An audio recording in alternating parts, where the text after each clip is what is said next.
ओम नमो नारायण। रामायण के कुछ अनसुने तथ्य।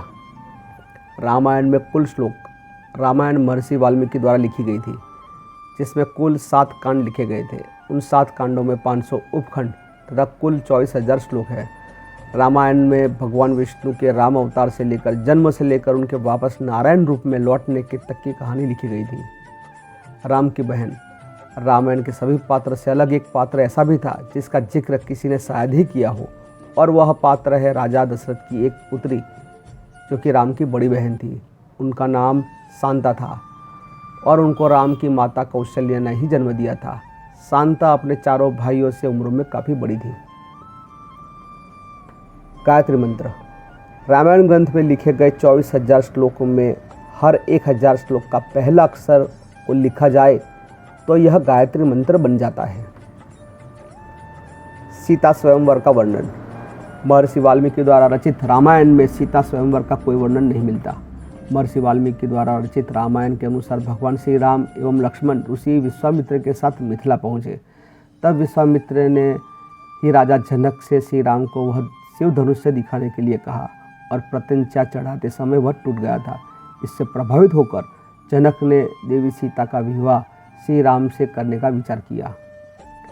पिनाक धनुष्य। रामायण में सीता स्वयंवर में जिस धनुष्य को उठाने की शर्त रखी गई थी वह महादेव द्वारा निर्मित पिनाक धनुष्य था। पिनाक धनुष्य का निर्माण भगवान शिव ने स्वयं किया था। भगवान शिव ने इसी पिनाक धनुष्य से ताड़कासुर नामक असुर के 3 पुत्रों को उनके पुरखों सहित एक ही बाण से नष्ट किया था। भगवान शिव ने इस धनुष्य को देवता का काल समाप्त होने पर देवराज को सौंप दिया था। देवराज राजा जनक के पूर्वज थे। हनुमान जी के गुरु।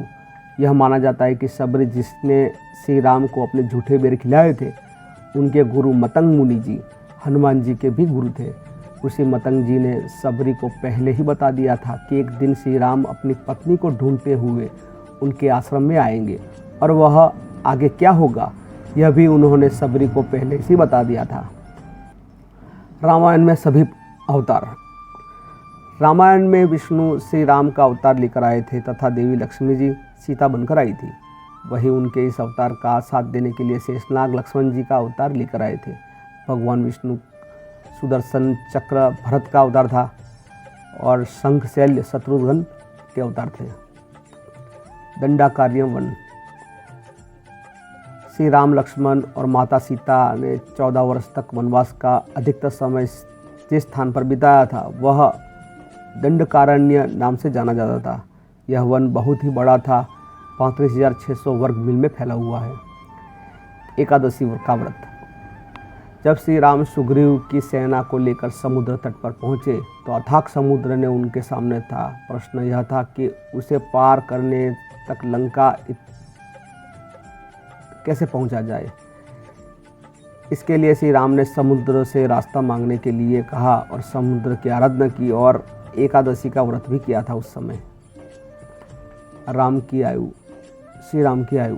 यह माना जाता है कि विवाह के समय श्री राम जी की आयु लगभग 16 वर्ष की थी।